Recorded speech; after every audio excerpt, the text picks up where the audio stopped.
आओ मिलकर चलें, अपने आसपास बेटियों को सम्मान की भाव से देखें। बेटी बचाओ बेटी पढ़ाओ अभियान भारत सरकार ने लगातार चलाया हुआ है। सभी बेटियों को अधिक सम्मान दें, गलत मानसिकता मन में न पैदा करें, नहीं तो होगी हवालात।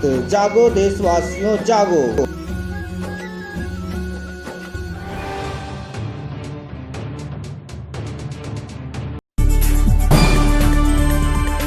हिमखंड मिलेंगे तो ये उनसे टकराने से पहले अपनी रास्ता को बदल लेगा। मगर एक ऐसी अनहोनी हुई कि हिमखंड से टकराया और डूब कर दो टुकड़ों में बंटकर समुद्र में समा गया। इसके बारे में हमारे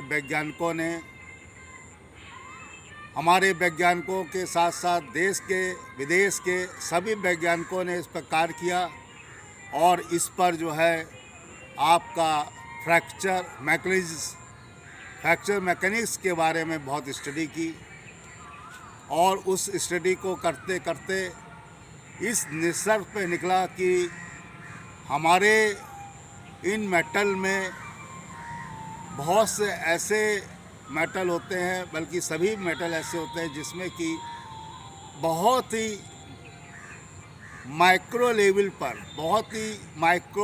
पर छोटे छोटे इनमें क्रैक होते हैं।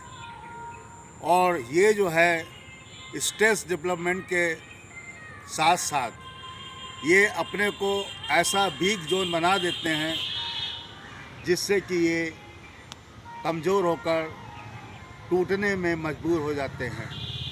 ये एक साधारण इसकी स्टोरी है, साधारण एक इस पर जो है समझाने का आपको एक तरीका है।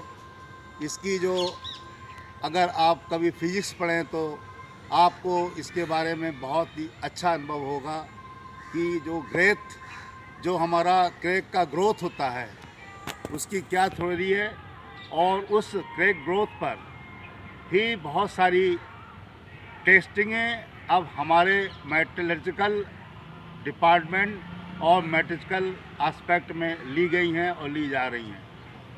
आपने देखा और सुना होगा कि जैसे इंडोरेंस, फैटीग, साइकिलिंग, बहुत सारे टेस्ट ऐसे हैं जो अब जो है इसको भी किए जाते हैं कि विभिन्न टेम्परेचरों पर इन क्रैक्स का इंक्रीमेंटल इंक्रीज होना कितना तेज़ या कितना डिले या कितने टाइम में ये अपने की लाइफ को पूरा करते हैं।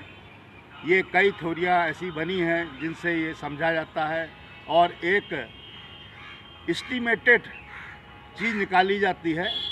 एक्यूरेट चीज़ तो नहीं निकल पाती है, मगर एक एस्टिमेटेड इक्विवेलेंट के आसपास ये चीज़ कैलकुलेट की जाती है कि आखिर इस क्रैक ग्रोथ से, इन पैरामीटर से, इन डिफरेंट्स जो हमारे पैरामीटर्स हैं, टेम्परेचर्स है, हमारा जो साइकिलिंग मोड है, हमारा जो इम्पैक्ट मोड है, आदि से इसका क्या असर पड़ेगा और ये कितने समय तक इसको सहन कर सकता है, आदि। तो ये सब चीज़ें जो हैं, टाइटैनिक जहाज़ हमको बहुत कुछ सिखा के गया है। टाइटैनिक जहाज़ डूबने के साथ साथ इसने हम लोगों को बहुत ही उभारा भी है, बचाया भी है और कई चीज़ें उससे सीखकर आज हम लोग अपनी टेक्नोलॉजी में, चाहे शिप की टेक्नोलॉजी हो, चाहे हमारी स्टैटिक टेक्नोलॉजी हो, चाहे डायनेमिक टेक्नोलॉजी हो, सभी में इसका उपयोग भरपूर तौर पे हो रहा है। स्कोप इसकी बहुत अच्छी है और ये सब चीज़ें तभी हमारे ज्ञान में आती हैं जब हम टाइटैनिक का पूरा इतिहास पढ़ेंगे और समझेंगे। टाइटैनिक फिल्म भी आपने देखी होगी और उसमें देखा होगा कि जहाज़ का रूप कितना बड़ा था और कैसे ये पानी में डूब गया, और कितने लोगों की जानें चली गई और कितने लोग जो है बड़ी मुश्किल से बचाए जा सके। उस समय की स्थिति को देखते हुए आप भाप सकते हैं, समझ सकते हैं कि कितनी विषम परिस्थिति आ गई थी और जहाज़ डूब गया था। आप सब लोग इन सब चीज़ों की तरह और भी चीज़ें हैं उनको ज्ञान में लीजिए हमारे नवयुवक, और समझिए कि टेक्नोलॉजी को कैसे इनोवेट और क्रिएटिवनेस में लाया जाता है और कैसे हम नई नई चीज़ों को अपने जीवन में, व्यवहार में, अपने अस्त्र शस्त्रों में, अपने वाहनों में, यंत्रों में कैसे उपयोग में लाते हैं। ये सब चीज़ें आप ज़रूर ध्यान से पढ़िए और पढ़ के इस पर नई रिसर्च अनुसंधान कीजिए। देश के साथ साथ हमारे विश्व को भी इसका फ़ायदा मिलेगा और आपका नाम के साथ साथ हमारे भारतवर्ष का भी नाम होगा। यही आपसे एक विनती अपील है। Rajesh Gupta, ACCF national team member, नई दिल्ली। जय हिंद, जय भारत।